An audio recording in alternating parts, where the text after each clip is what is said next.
In this video, I was going to use my Pits and Spits flat top adjustable grill, but I tell you what, it has been cold all week, so I decided to roll out my Pits and Spits pellet grill slash offset smoker, the hybrid. I'm talking about the Pits and Spits hybrid because I can turn this pellet grill on, get the meat on there, and I can go back in the house or it's a tad warmer.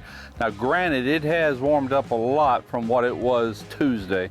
We got 9 inches of snow here in South Mississippi. That is unheard of down here, and it's still thawing out on the roof. It's dripping around me right now. That happened Tuesday. Today is Saturday, but I've been wanting to make this meatloaf for well over a week, and today's the day. Now this meatloaf, you might have went like ooh when you first seen that in the title or whatever, but I promise you, this is not your mama's meatloaf. This ain't your grandma's meatloaf. This is a smoked barbecue meatloaf that you're gonna love. Let's get started with it. All right, so real simple to put this together. I'm starting off with, what's the weight of this? 2.77 pounds, so like 2 3/4 pounds. You could do 3. This recipe is close enough to do 3 pounds of ground beef. This says 80-20, by the way, 80-20 beef.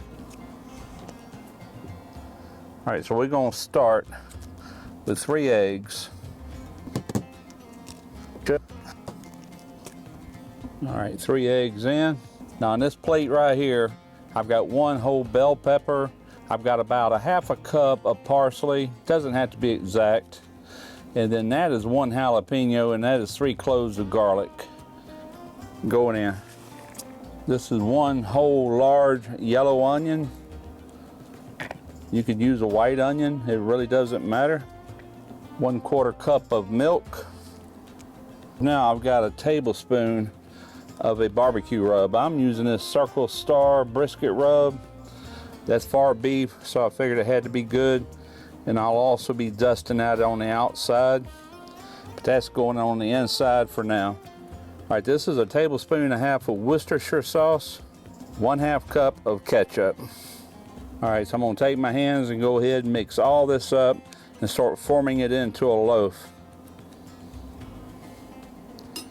You just gotta get in there and get after it. Make sure to incorporate everything well. Well, I definitely jumped the gun on that. I forgot about my panko breadcrumbs. And my hands are a mess. I don't want to use extra gloves, so I've got Tarina coming out here and she's gonna add into this what I need. About 3/4 of a cup. All right, I need these panko breadcrumbs. See, I've already started and my hands are a mess and I don't want to take these gloves off. So fill that half cup up and about halfway again. That's gonna be about 3/4 of a cup, close enough. And about halfway again. I appreciate it. That saved a set of gloves. All right, thank you. You bet. All right, so you don't want to pack this so tight like sausage to where it really ruins the texture. I like kind of a firm but yet loose texture, if that makes any sense. So you want to kind of handle it gingerly, but you do want to get everything incorporated through and through. What I want to do is turn this out onto the table here. Now what I want to do is just take and form this into a meatloaf. So we'll be cooking this at 250 degrees. I don't know how long it's going to take to cook at that heat, probably 2.5 hours I would think. But we will have a probe in it to monitor it. That's looking pretty good right there. I want to take this seasoning. I'm not going to worry about the bottom. This is going to be too hard to flip over, but we are going to put it everywhere else. Just get a good amount of seasoning on here.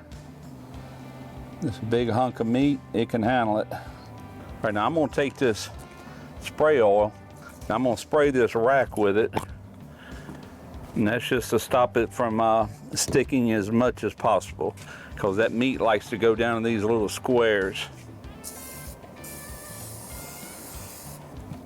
Once we get it over here, we'll just lay it right there. We'll kind of push it back together.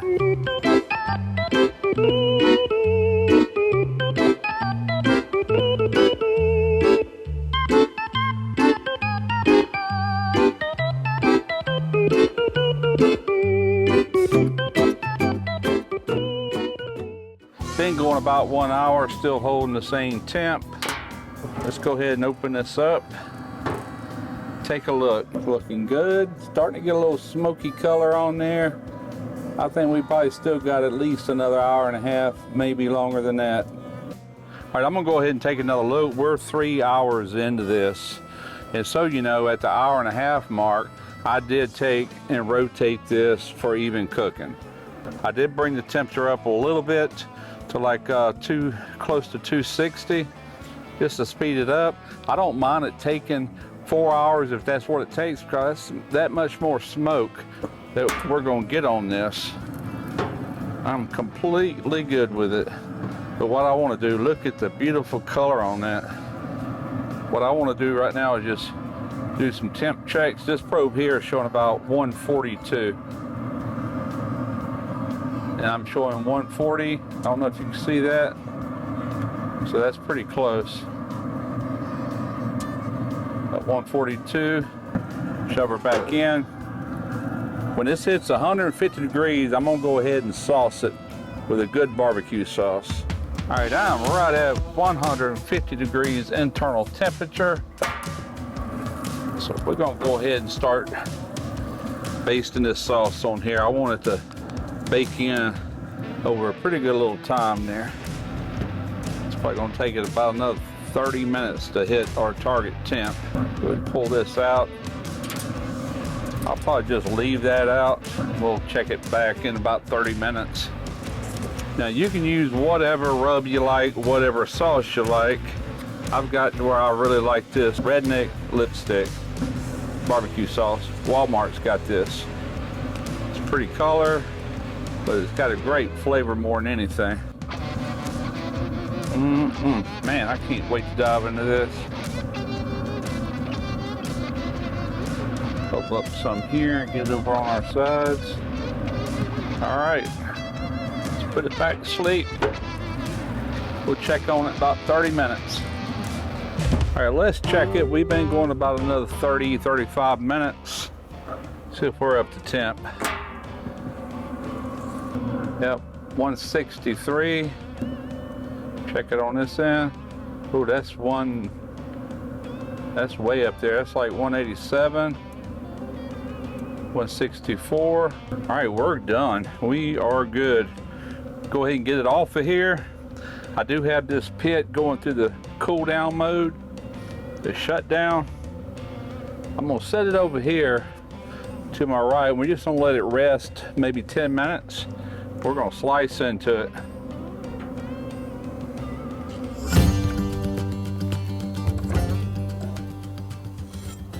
Perfect. I think I'm just gonna take and start right here on the end. Oh yeah, look at that. It's got a tight little smoke ring all the way around it. All the little goodies in there. Heck yeah, let's give that a try. This thing turned out beautiful.